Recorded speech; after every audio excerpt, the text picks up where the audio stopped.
Strictly speaking, it was his dog Leah that found the body. During the night, a storm rolled in from the Atlantic. It howled around the house, bouncing twigs off the roof slates and breaking branches from the walnut tree in the garden.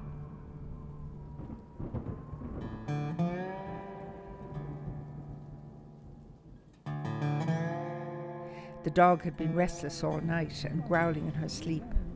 As soon as it was light, Tom Mundy took her out for a walk.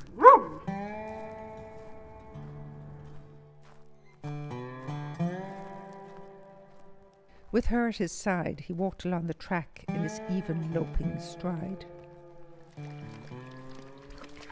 High with rain, the river thundered beyond the trees. Its song was a rambling commentary that accompanied him as he wound his way up the hill. When he was a child, he'd been told about a man and a boy who tried to cross that river when it was in full spate, before there was a bridge. Their bodies had been found at the mouth of the river where it emptied into the sea.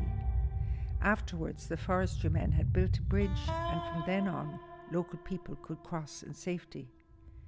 It was a well-built timber bridge that had withstood the worst of weather. All the same, it had been a terrible storm, powerful enough to destroy any bridge. He thought, better to be sure. Leah barked. The dog scampered back to jump around him while the man stared across the river at the bundle of clothing caught up in the pile of rocks. Then he waded through the water until he was close enough to see her bloated hand, half eaten by fish, the cuff of a red cardigan, and where her face had once been, a spongy mass of flesh already torn away from her skull.